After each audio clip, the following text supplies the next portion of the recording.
Hey there, well-balanced women. Coach Karen here, talking to you today about constipation, particularly for women over 40. So I got this question from a Running on Balance blog reader who said, I'm a little bit embarrassed to ask, but why am I more constipated now than I used to be?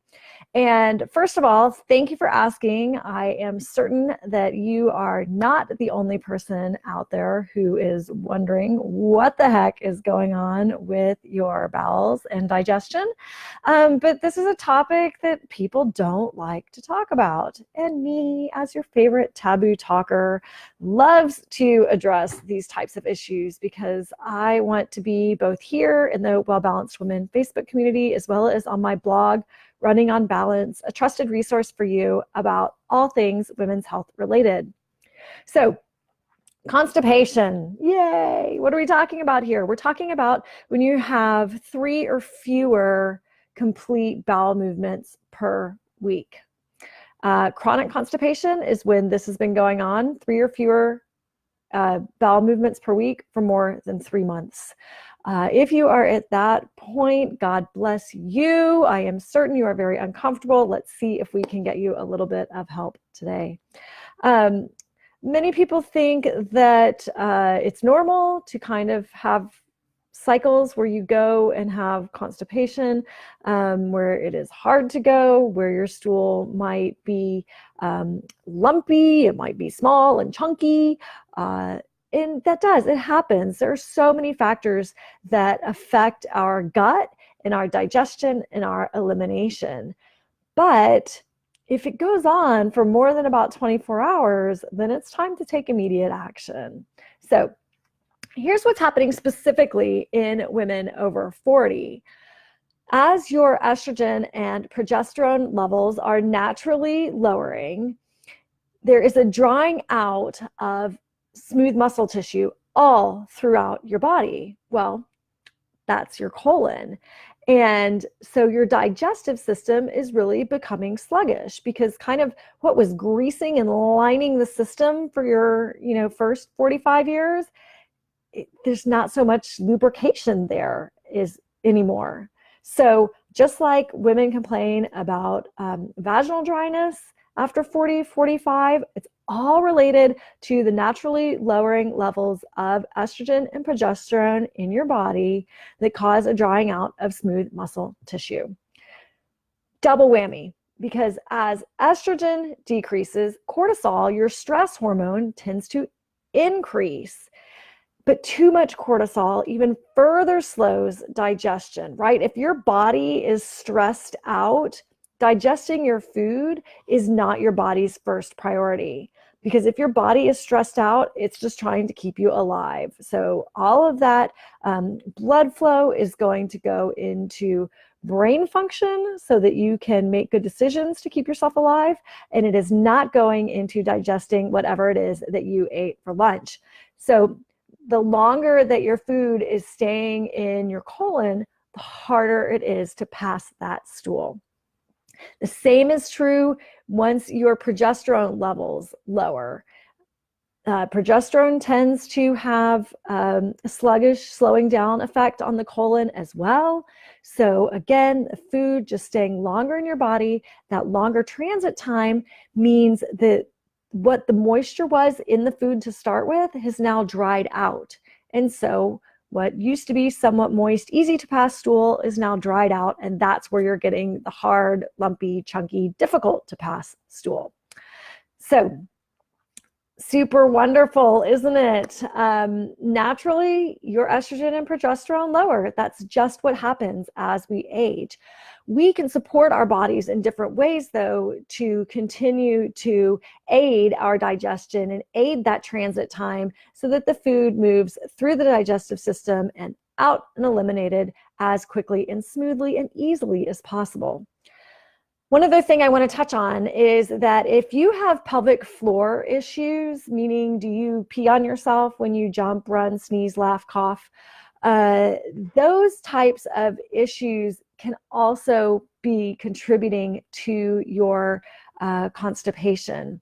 Same thing if you have diastasis recti. That's the split of the abdominal muscles along the midline. That too can aid to, or can add into weakening pelvic floor muscles, which then makes it harder for the rectal muscles to work, the sphincters to work in order to pass the stool. So I'm going to refer you here to my blog post called Healing Diastasis Recti on Running on Balance. And I go into a little bit more detail there about how pelvic floor diastasis and constipation are all interlinked. So what can you do? Because if you're dealing with core muscles that aren't working perfectly, if you're dealing with a pelvic floor that is lax or has lost some of its integrity, if you're just not eating as well as you used to, all of these things we can address little by little. Let's start with the easy one, and that is water. Right? You thought I was going to give you some sort of magic bullet. Well, water actually is the magic bullet. We have to stay really well hydrated. Remember what I was saying about the estrogen and progesterone levels lowering and kind of drying out our smooth muscle tissue? We can help our body retain as much moisture as possible by making sure we're well hydrated. So really making sure you're drinking plenty of water. Best way to gauge your hydration level is by the color of your urine. We're going for a very pale yellow. So, other thing, if you're drinking all this water, we may as well put some fiber in there, because fiber is going to help to bulk up what's in our colon and push it on through.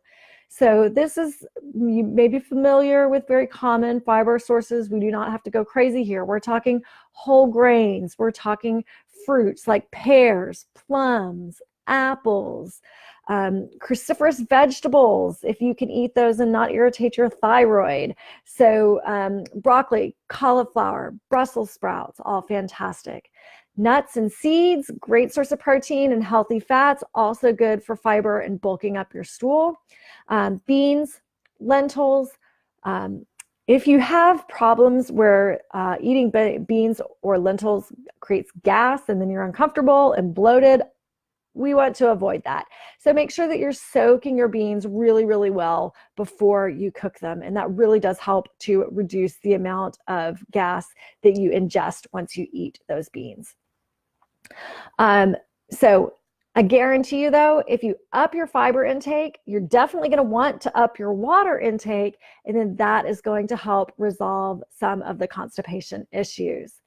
Also, are you getting enough movement in your day? You gotta have movement to have a movement. I tell people that all the time. It sounds completely ridiculous, but ask any runners you know if they have ever had trouble going to the bathroom after a run, because it just doesn't happen. We are sending so much juicy blood flow there into the lower half of the body. We're jostling around what's going on in the colon, and boy, it is a great way to get your bowels moving. So it doesn't have to be a run. It can be just regular walking, any type of activity that's going to help stimulate your bowels. Finally, what is your body position as you are trying to evacuate your bowels? Most of you probably know, but our modern toilet seats are not at all anatomically conducive for having a full evacuative bowel movement. We really should have our our knees up higher than our hips in order to best align the colon and the anus, so that we can get all of the waste out that we don't need anymore. So if you've heard of squatty potties, they are fantastic. They fit right around your toilet. You can even get them in cool bamboo now. I promote them a lot on my site. I am an affiliate for Squatty Potty because they're great. That's all there is to it. And if they can help you get in the correct body position in order to have a full, complete bowel movement, you are going to feel so much better in all of the rest of your life. that it's worth a small investment in having something that will set up your body's anatomy to have that full, complete bowel evacuation. If you don't have a squatty potty, you can find sort of like a small step stool. I get a little bit concerned sometimes. Some of the stools that a lot of the women who I work with have, they're almost a little bit too tall and they pitch you backwards a little bit. So make sure you got a nice tall spine when you are there sitting on the toilet. So that's constipation for women over 40. And thank you for asking the question. I am always here, happy to help you answer those questions that you don't want to ask somebody who's sitting right across from you. But it's okay. Ask your physician. If you're terrified of asking your physician about something like constipation, find a new physician. They want to help you. It's just a body. Bodies do really cool stuff and they do weird and gross stuff all the time. But the better educated we are, the more empowered we are. And when we are body-wise women, we are able to be strong self-advocates for our health. And that is always my goal for you, to keep you running on balanced and building a community of well-balanced women.